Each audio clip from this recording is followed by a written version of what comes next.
বাংলাদেশের ক্রিকেটে বর্তমানে যে সমস্যাটা আমরা দেখছিলাম সেটা হচ্ছে আমাদের মিডল অর্ডার ব্যাটার। সেই সমস্যা থেকে আমরা ধীরে ধীরে বের হয়ে আসতেছি।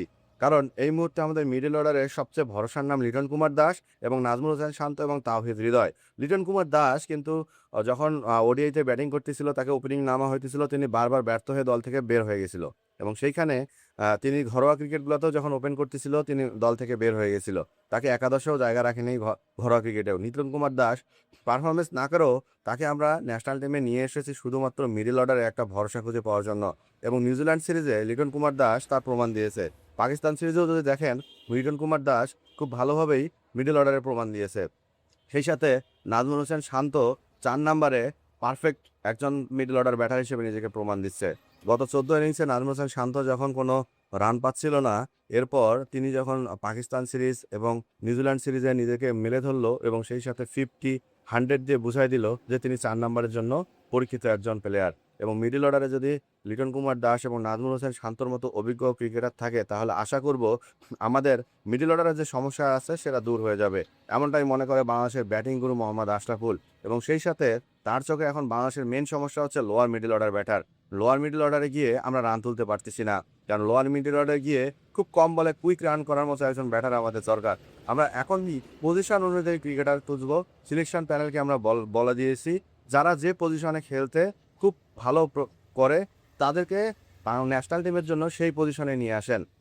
ওপেনার ব্যাটারকে আর ফিনিশার বানাতে চাই না, মিডল অর্ডার ব্যাটারকে আর ফিনিশার বানাতে চাই না। তাই ৭ নম্বরে যে খেলতে পারে বা ৭ নম্বরে যে কুইক খেলতে পারে, ৮ নম্বরে যে কুইক খেলতে পারে তাকেই ন্যাশনাল টিমে নিয়ে আসবেন। কারণ ন্যাশনাল টিমে আর এমন একটা জায়গা যেখানে এখনকার যুগে বিশেষ করে যারা ফিনিশিং রোলে থাকে তাদের স্ট্রাইক রেট যদি ১৫০-র উপরে না হয় বা ১২০-২৫ না হয়, তাহলে ওডিআই ক্রিকেটের শেষের দিকে এসে রান হয় না।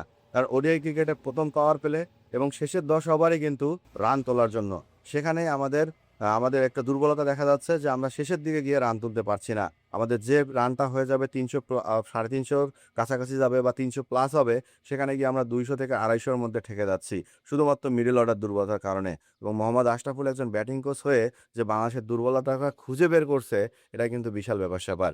যে কারণেই নির্বাচক প্যানেলের এখন দৃষ্টি আকর্ষণ করছি, আপনারাও যদি আমাদের ঘরোয়া ক্রিকেট লিগগুলোতে ফিনিশারগুলো খুঁজে বের করেন, বিশেষ করে ইয়ং ফিনিশার, আমি মনে করি আকবর আলী এর জন্য পারফেক্ট একজন ফিনিশার। শেষের দিকে আকবর আলী খুব ভালো দুর্দান্ত ব্যাটিং করে। এছাড়াও আরও অনেক ক্রিকেটার আছে যারা শেষের দিকে খুব ভালো ব্যাটিং করে। এই ক্রিকেটারগুলো যদি খুঁজে বের করে ন্যাশনাল টিমের জন্য নিয়ে আসা হয়, আমার মনে হয় মন্দ হবে না। কারণ ওই সৌম্য সরকারকে ফিনিশার বানাইতে গিয়ে তার ক্যারিয়ারটা নষ্ট কইরেন না। কারণ ইতিমধ্যে যে ফিনিশারগুলোকে আমরা দেখছি, বিশেষ করে জাকের আলী অনিক, অঙ্কন, নুর হাসান সোহাম, হ্যাঁ মাহেদী হাসান, এরা কেউই ভাই ফিনিশার রোলে ঘরোয়া ক্রিকেটে খেলে না। অথচ তাদেরকে যখন ন্যাশনাল টিমে এসে ফিনিশার রোল দেওয়া হয়েছে, তখনই তারা ব্যর্থ হয়ে গেছে। এই কাজটা আর করতে চায় না বিসিবি, এই কাজটা আর করতে চায় না বাংলাদেশের টিম ম্যানেজমেন্ট, এই কাজটা আর করতেও চায় না বাংলাদেশের ব্যাটিং কোচ বা যারা একাদশ সাজায়। তাদের চাওয়া পজিশন অনুযায়ী ক্রিকেটার আসবে, পজিশন অনুযায়ী ক্রিকেটার ভালো করবে। যদি এমনটা হয়, তাহলে ২০২৭ বিশ্বকাপ আস্তে আস্তে আমাদের ন্যাশনাল টিমের যে সমস্যাগুলো আছে সেটা আমরা খুঁজে বের করে সমাধান করতে পারবো। এবং আমাদের ক্রিকেটারদেরকে পূর্ণ স্বাধীনতা দেওয়া উচিত, যেন তারা মন খুলে জাতীয় দলে পারফরমেন্স করতে পারে।